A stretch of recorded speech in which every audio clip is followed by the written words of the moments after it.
사랑하고 축복합니다. 사랑하고 축복합니다. 사랑하고 그리고 축복합니다. 감사합니다. 오늘은 어버이 주일, 부모님 주일입니다. 어느 설교나 쉬운 설교는 없습니다. 오랜 세월 동안 많은 설교를 이렇게 했지만 모든 설교는 사실은 쉬운 게 아닙니다. 모든 설교가 다 어렵지만 특히 부모를 공경하라고 하는 부모님 주일의 설교는 제게 있어서 대단히 어렵습니다. 왜냐하면 우리 어머니는 제가 신학교를 졸업하고 그리고 이제 개척교회를 시작한 지가 얼마 안 되었을 때 많이 어려웠습니다. 그럴 때에 우리 어머니가 돌아가셨습니다. 참 어려울 때에 신학을 하고 또 목회를 몇 사람을 가지고 목회를 하게 되어졌는데 따뜻한 식사 한번 대접해 드리지 못했고 입을 만한 좋은 옷 한번 사드리지 못했습니다. 그 이후에 우리 아버지도 또 비교적 젊은 나이에 돌아가셨지만 그렇게 특별히 뭐 해드린 게 없는 것 같습니다. 다만 한 가지 해드린 일이 있다면 아버지가 원래 노름을 좋아하셨고 보증을 또 수고해서 할아버지가 일궈놓은 모든 재산이 다 날아갔습니다. 저는 아버지에게 100원짜리 하나 받은 적이 없습니다. 자, 그러다 보니까 그런 것들을 다 정리하고도 많은 빚 때문에 늘 눌려서 우리 어머니가 그래서 일찍 돌아가셨어요. 늘 어려움 당하고 그럴 때 저는 학교를 졸업하고 삼익 피아노라고 하는 그곳에 취직이 되어졌습니다. 그래서 열심히 제가 지금도 착하지만 그때도 굉장히 착했습니다. 아멘 소리가 적은 거 보니까 안 믿으시는 것 같아요. 술을 마시거나 배우지 않았습니다. 너무 우리 아버지에게 그 모습이 좋지 않아 보여서 술, 담배는 아예 입도 대지 않았습니다. 착실하게 또 하숙을 하면서 그렇게 모은 돈을 어느 여름엔가 너무나 힘들어하는 모습을 보면서 부모님이 그 돈을 다 찾아서 내려갔습니다. 그리고 우리 아버지 농협에 가시죠. 빚이 얼마나 됩니까? 가서 카운트를 해보니까 내가 가져간 돈으로 다 완결할 수 있겠더라고요. 그래서 깨끗하게 아버지를 모시고 은행에 가서 깨끗하게 정리를 하고 그리고 돌아왔습니다. 내 기억에 아버지에게 효도한 건 그거 하나밖에 없는 것 같습니다. 사실 오늘 부모 공경 설교가 대단히 어려운데 그럼에도 불구하고 나는 불효자였기 때문에 오히려 더 강하게 오늘 이 설교를 할 수 있었는지도 모릅니다. 어버이날이 되면 자녀들은 부모님께 세상적인 방법으로 신경을 많이 씁니다. 선물도 드리고 식사도 사드리고 카네이션도 달아드리고 또 꽃바구니도 이렇게 드리기도 하고 그렇게 합니다. 그러나 어떤 것보다도 먼저 내면에 가장 깊은 내면에 먼저 부모님께 감사하는 마음과 할렐루야 그리고 정말 나를 오늘의 내가 있게 해준 그 부모님께 존경하는 마음이 반드시 먼저 있어야 될 줄로 믿습니다. 요즘 가장 사랑하고 존경해야 할 부모님과 화해하지 못하고 살아가는 갈등 관계에 살아가는 많은 불효자들을 봅니다.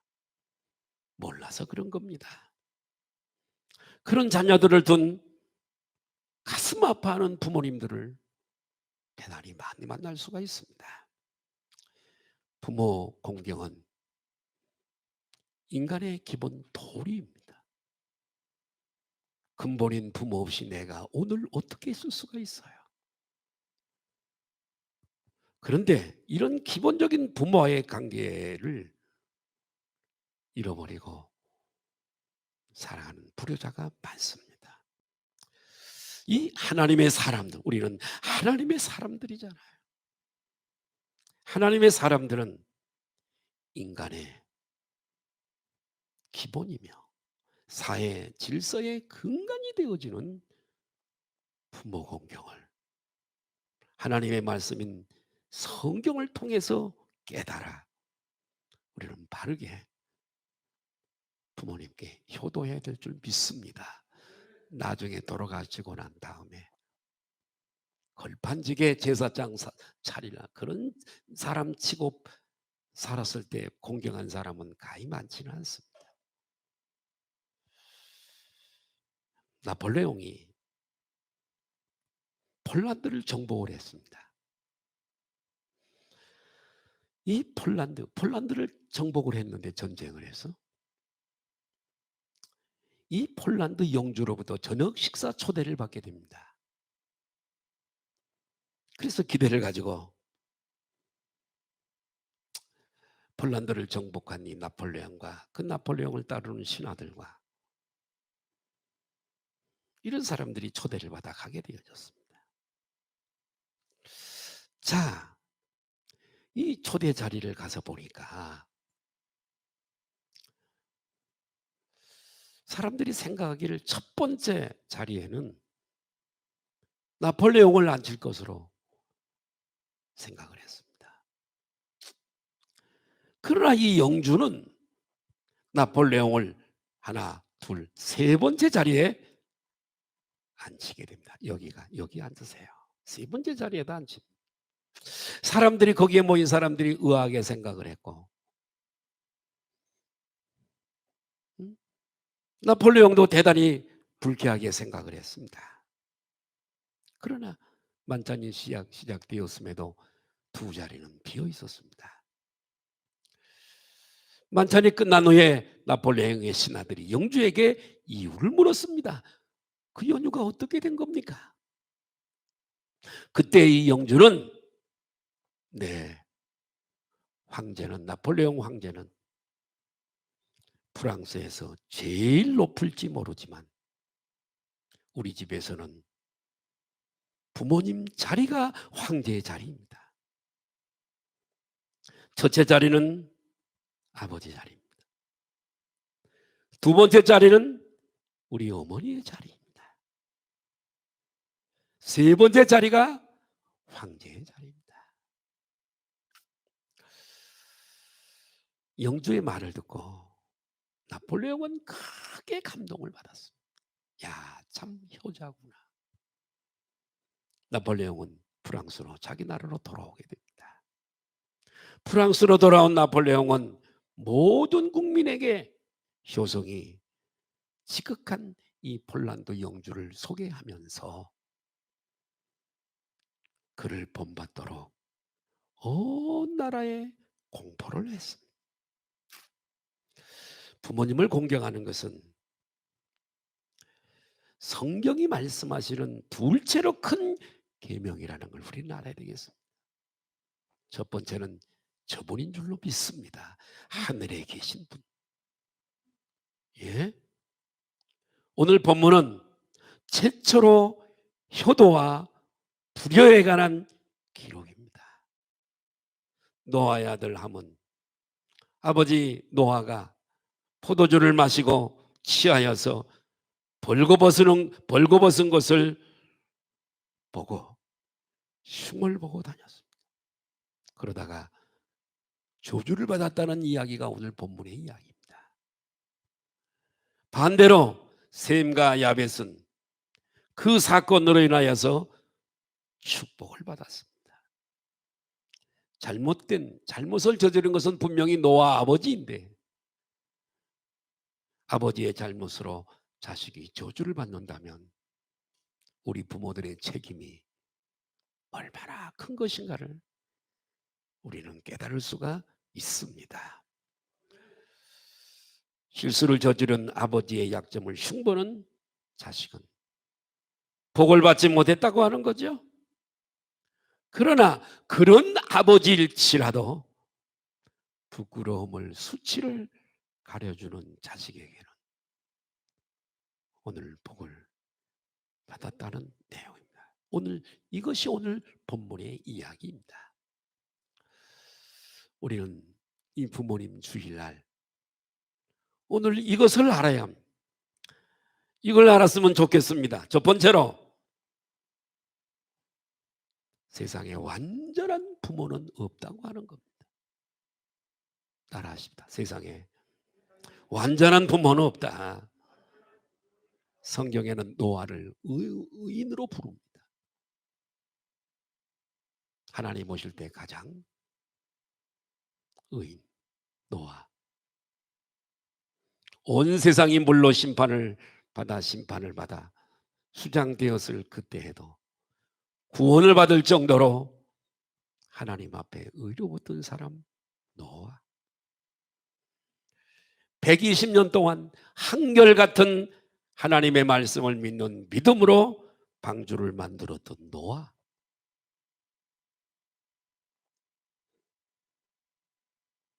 대단하잖아요. 그러나 나이가 들자 실수를 하게 됩니다. 오늘 말씀처럼 포도주에 취해서 벌거벗고 잠을 자게 되었죠. 여러분, 이렇게 실수를 할 수 있는 것이 나이가 드신 우리 부모님들입니다. 부모도 인간이거든요. 인간은 누구나 실수를, 신들이 아니고 인간이기 때문에 인간은 누구나 다 실수를 하는 법입니다. 실수가 없다면 인간이 아닙니다.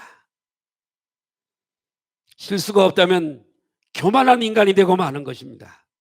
어쩌면 실수가 있기 때문에 아름다운 겁니다. 인간이라는 것을 증명하는 일이기 때문에 그렇습니다. 실수가.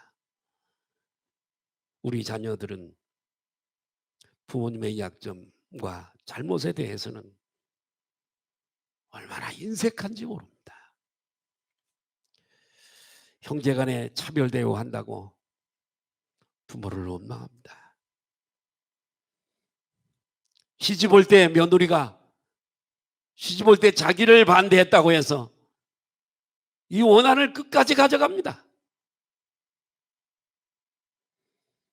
시집살이 시킨 시어머니를 용서하지 못한답니다. 그래서 흔히 하는 얘기가 시어머니가 싫어서 시자 들어가는 시금치도 먹지 않는다나요?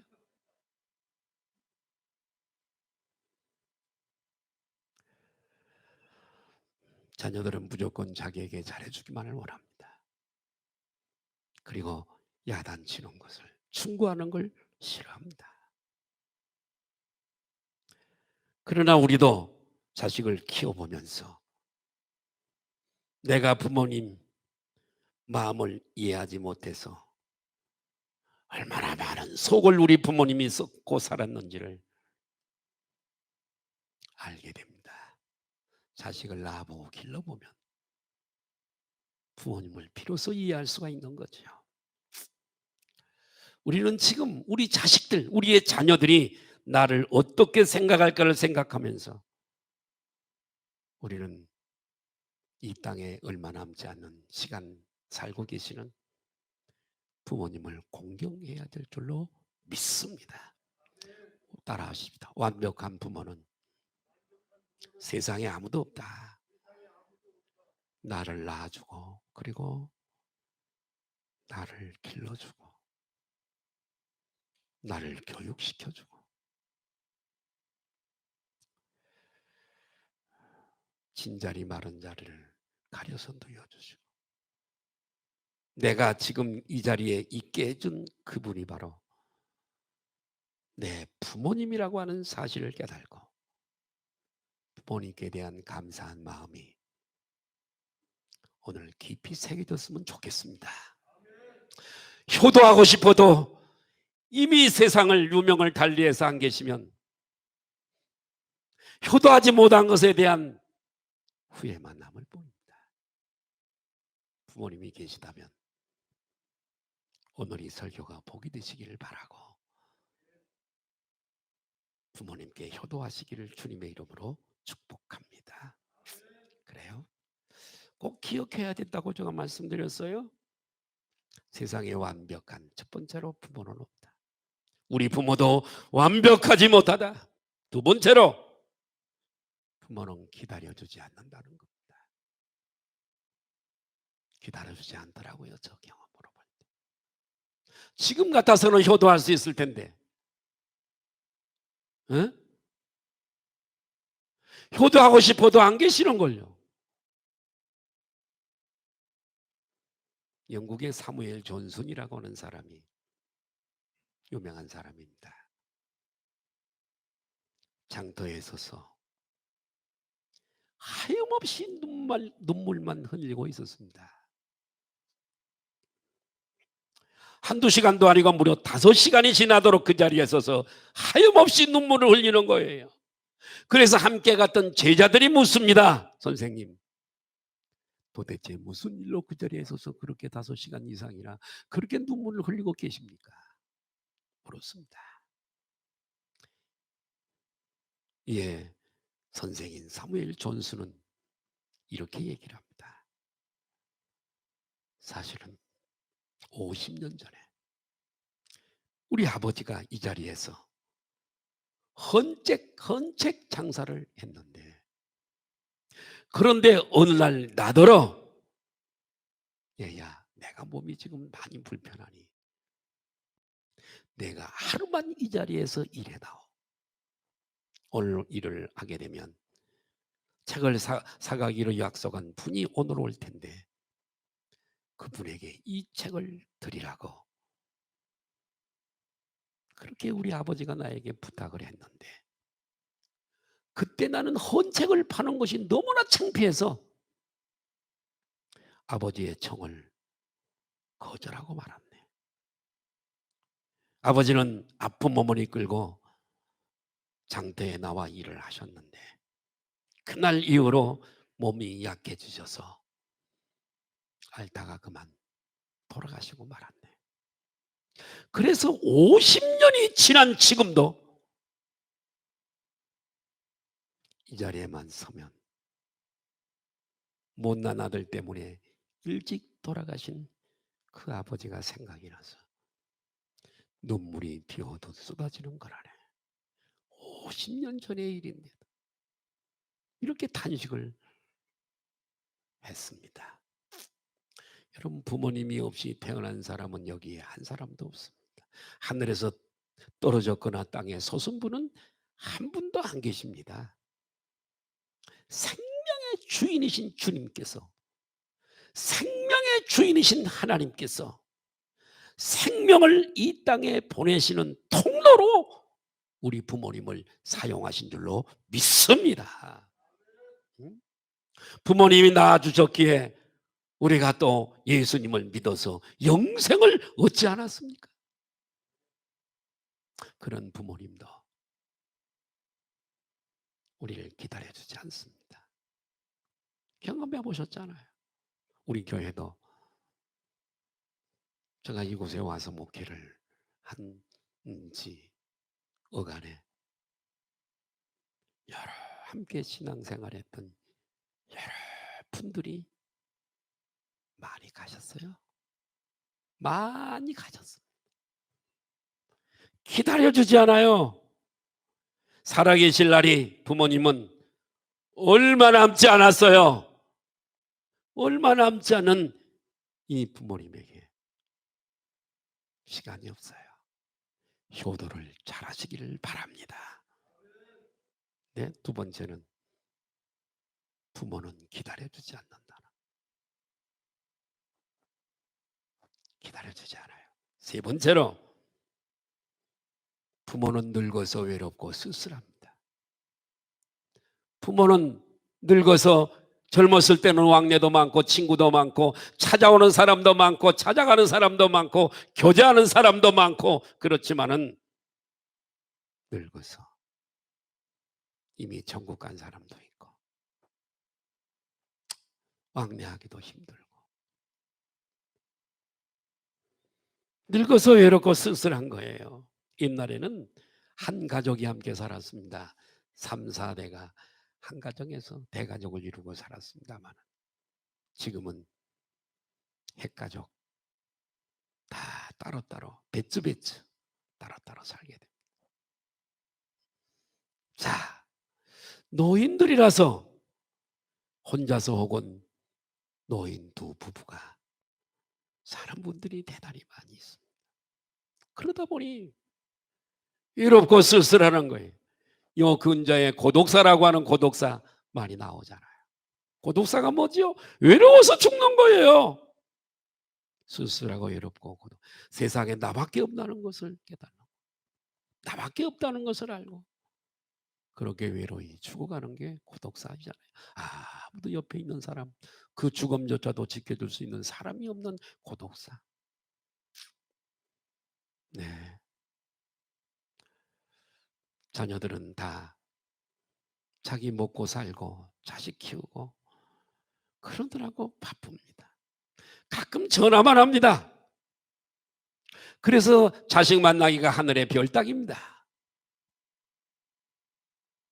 그만큼 노인은 사람이 그리워지는 겁니다. 보고 싶고 만나고 싶고 얘기하고 싶고 외롭고 쓸쓸한 거예요. 나를 낳아주시고 내가 오늘 있게 해주신 그 부모님이 이렇게 힘들게 산다는 걸 우리는 깨달아야 됩니다.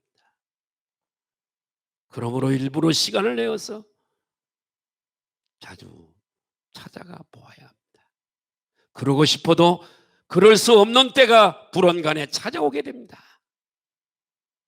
나를 낳아주고 길러주신 우리 부모님들이 이렇게 산다는 걸 꼭 기억해야 됩니다. 정말 이 땅에 사실 날이 얼마 남지 않았다는 것을 우리는 알아야겠습니다. 오늘 제가 1시간 부모님에 대해서 설교를 하는데 이 설교가 여러분들에게 얼마나 사무치게 잘 박힌 못처럼 영원히 박힐지는 모르겠습니다만 오늘 이 설교가 복이 되었으면 참 좋겠습니다. 우리 소망성교교회 성도들은 다 보면 착하고 신실하고 그렇습니다. 이 말씀이 꼭 복이 되시기를 바랍니다. 그러면 우리가 어떻게 부모님께 효도할 수 있을까요? 저는 2가지를 말씀을 드리려고 합니다. 첫 번째로 부모님의 자존감을 세워드리라는 겁니다.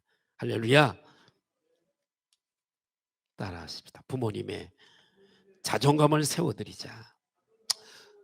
아버지의 자존감을 세워드려야 되는 거예요. 자존감이란 뭐지요?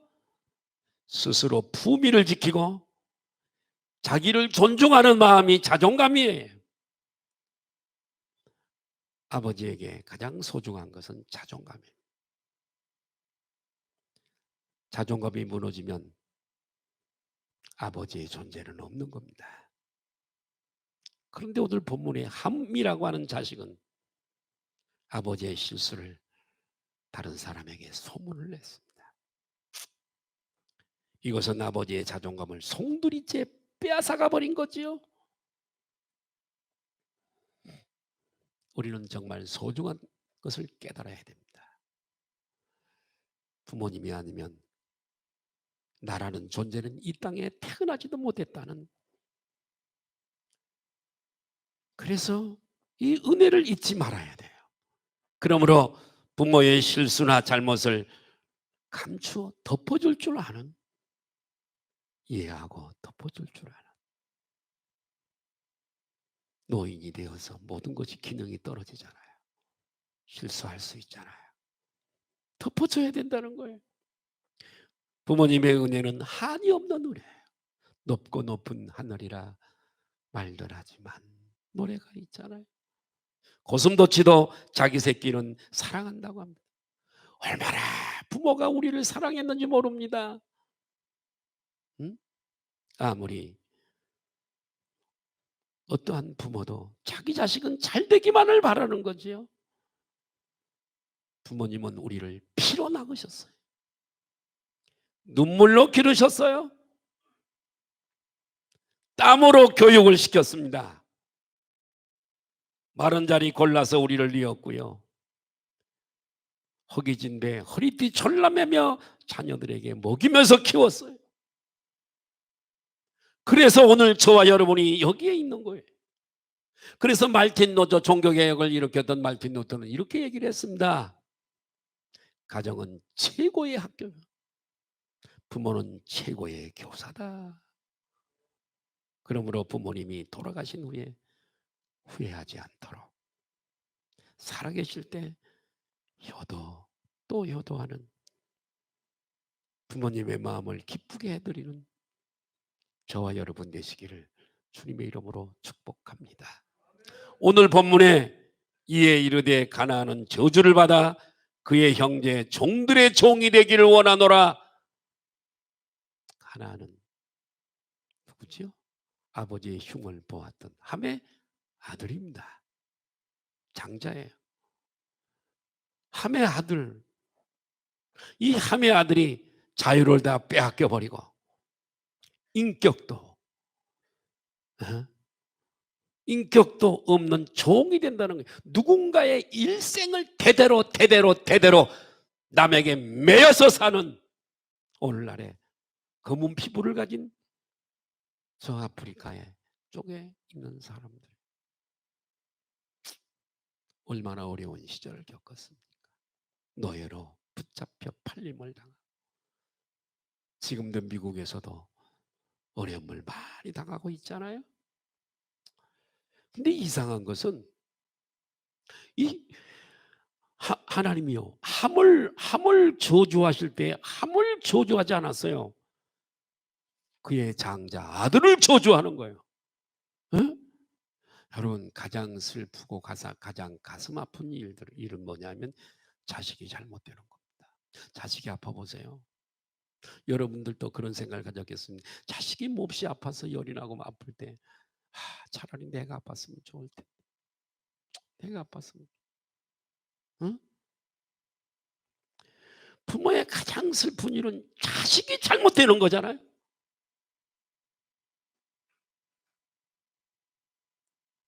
하나님은 당사자인 함을 저주한 게 아니라 그 장자 사랑하는 장자에게 이 저주를 내려버리죠.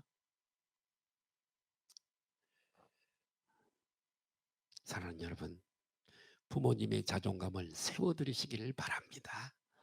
예.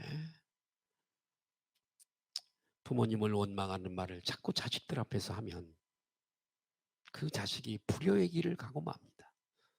본대로 느낀 대로 그대로 따라가는 거예요. 그리고 자식이 잘 되지 않습니다. 오늘날 많은 페르나들이 있습니다. 부모를 죽이고 부모를 때리고 부모를 버리고 어느 정도 부모들도 책임이 있어요. 어린 시절을 성장시킨 부모의 책임이 있어요.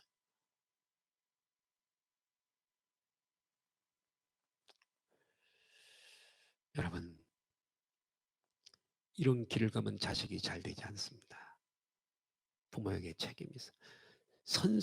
아이를 가르치는 선생님을 욕해도 안 됩니다. 특별히 주의 종을 욕하는 가정에서 훌륭한 여러분 하나님의 사람이 나올 수가 없습니다. 이 자식은 곁길로 반드시 늘 하나님의 말씀을 먹고 신앙생활 바로 하고 해야 될 자녀들에게 주의 종을 욕해버리면 그 아이가 그걸 듣고 삐뚤어지기 시작합니다. 이 자식이 복을 못 받습니다. 반드시 그렇습니다. 예?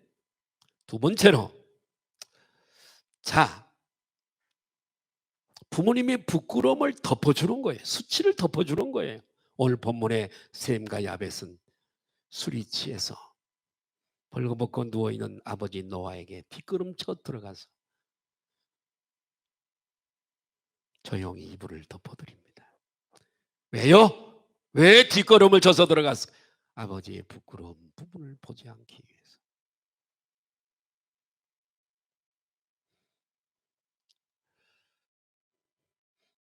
부모가 나이가 드시면 많이 부족해 보입니다. 초라해 보입니다. 꽃이 이렇게 활짝 피어 있을 때는 좋아 보이지만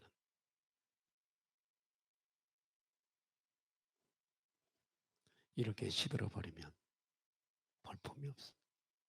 어떤 꽃꽂이 하는 분이 그러더라고요. 목사님, 나는 꽃꽂이 하는 건 좋아하지만 꽃은 좋아하지 않습니다. 활짝 필 때는 아름답지만 그것이 시들어서 지는 모습이 너무 보기가 싫습니다. 그런 얘기하는 사람이 있더라고요. 우리의 부모가 젊었을 때는 예뻤지만 나이가 들면은 모양이 변합니다. 새까맣게 되고 점이 생기고 주름이 깊고 볼품이 없어요. 부족해 보여요. 뿐만 아니라 실수를 얼마나 많이 하는지 모릅니다. 그래도 그런 부모님의 부끄러운 것을 덮어드리고 숨겨드려야 될 줄로 믿습니다. 좋은 장점을 많이 말씀해드려요.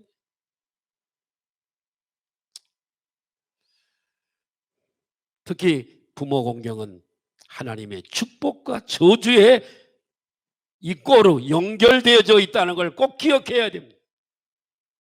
오늘 본문에 또 이르되 셈의 하나님 여호와를 찬송하리로다.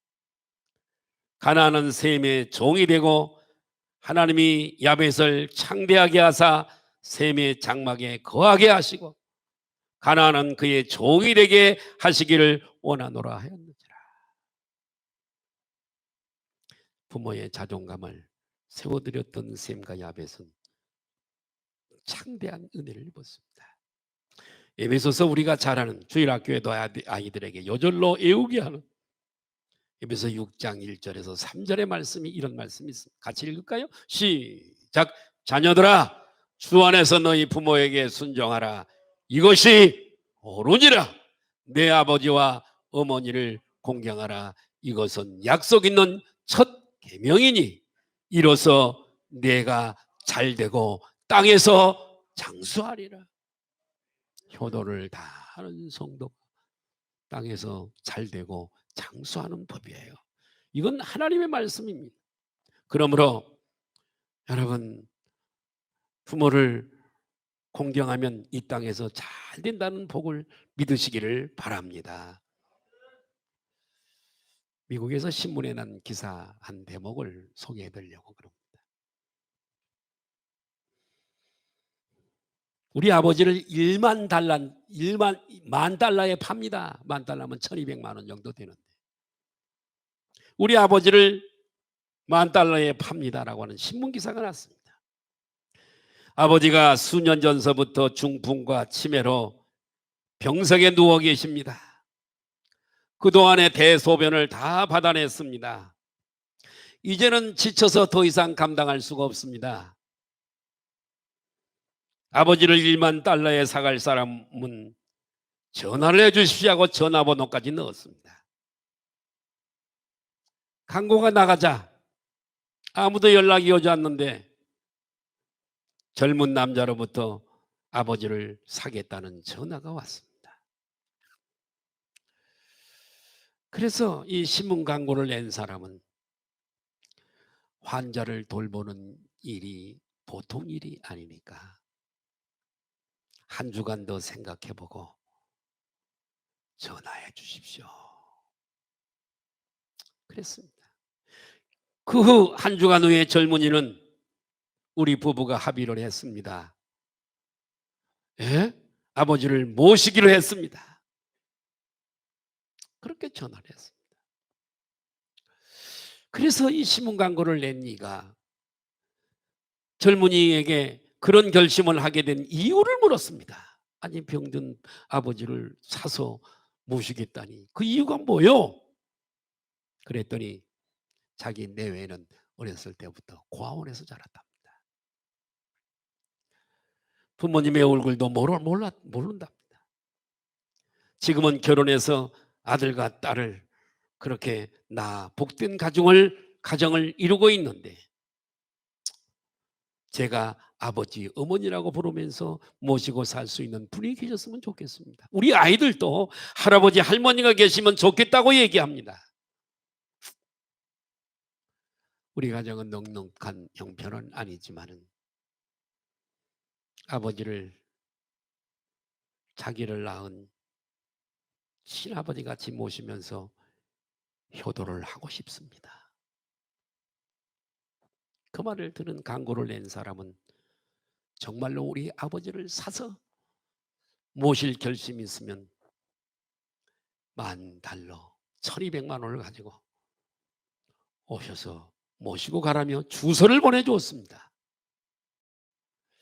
젊은이 내외는 아버지가 생긴다는 생각에, 비록 건강한 몸은 아니지만 아버지가 생긴다는 생각에 기뻐서 주소를 가지고 찾아갔습니다.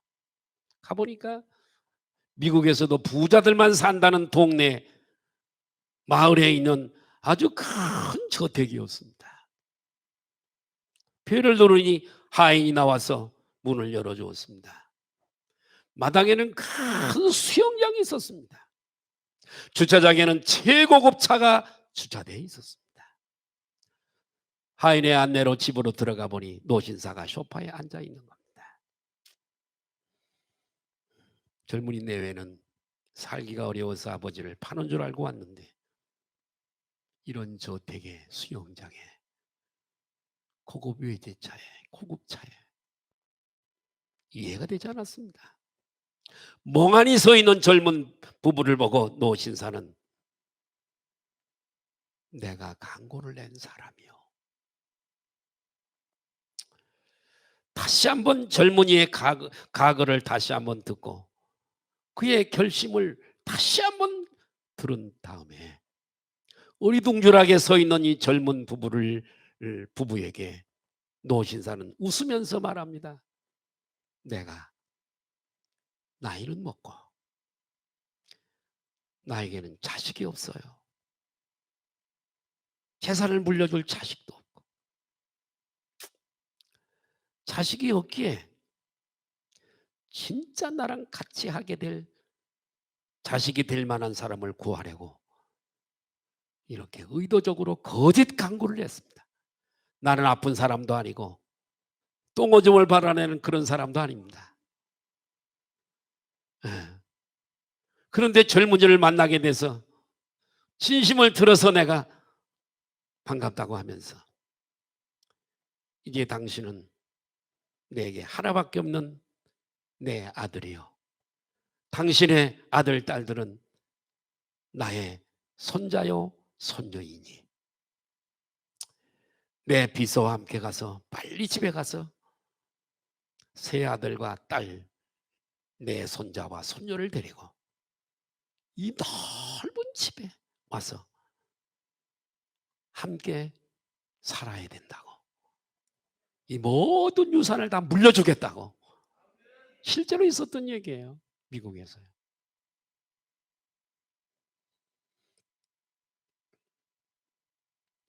사랑하는 여러분, 부모님을 공경하는 것은 말처럼 쉽지는 않습니다. 그러나 우리가 말씀을 의지해서 부모님을 순종하고 공경하고 기쁘게 해드리면 성령님이 우리를 그대로 두지 않고 우리를 도와주셔서 그 일을 이루게 하시는 줄로 믿습니다. 포도주에 취한 노아를 보면서 지상에는 완전한 부모가 없다는 거 깨달을 수 있습니다. 노아의 아들들의 효도하는 모습을 보면서 자존감을 세워드리고 참 효도하는 성도들이 되어야 하겠다. 한 가지만 더 말씀드리고 말씀을 마치려고 그럽니다. 옛날에 고려시대에 고려장이라고 하는 게 있었습니다.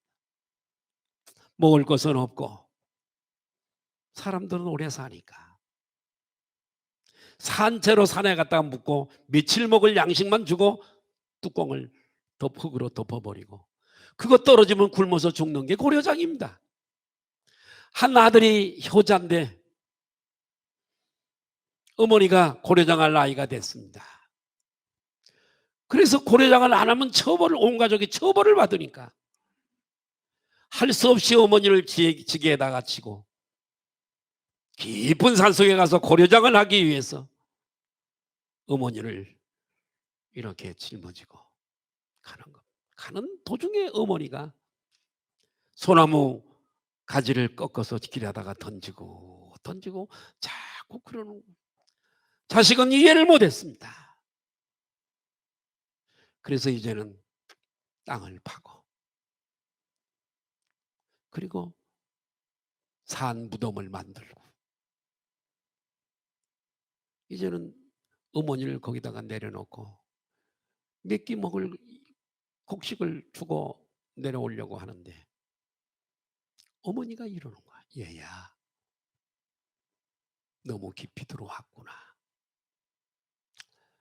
너 갈 때 길 잃어버릴까 봐 내가 오다가 소나무 꺾어서 던져놨어. 그 길을 따라가면 길을 잃지 않을 거야. 잘 가고 잘 살아라. 이 얘기를 들은 자식은 그 자리에서 무릎을 꿇고 대성통곡을 했어. 그리고 얼른 어머니를 죽에 다시 지고 그리고 집으로 돌아왔다는 역사의 이야기가 있습니다. 우리의 부모는 다 한결같은 마음인 줄 믿습니다. 후회하지 않도록. 저처럼 효도하고 싶어도 지금도 50년 전에 헌책방하던 아버지 생각이 나서 5시간을 울었던 사람처럼 즉 아버지 어머니 돌아가신 지가 꽤 오래됐음에도 지금에도 내가 양복 한 벌 사 입으면 생각나고 좋은 음식 먹으면 생각이 납니다. 부모님 살아계신다면 효도하십시다. 땅에서 잘되고 장수하는 복을 받게 될 줄 믿습니다.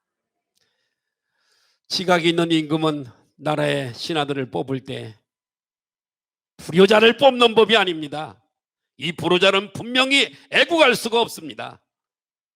효자를 뽑아서 세워야 부모에게 하던 나라를 섬길 것이기 때문에 왕을 섬길 수 있기 때문에 효자를 뽑는 법입니다. 나는 교회도 마찬가지라고 생각해요. 효도하는 성도는 교회 일도 잘할 줄 믿습니다. 불효자는요 소용없어요. 기도하시겠습니다. 거룩하신 아버지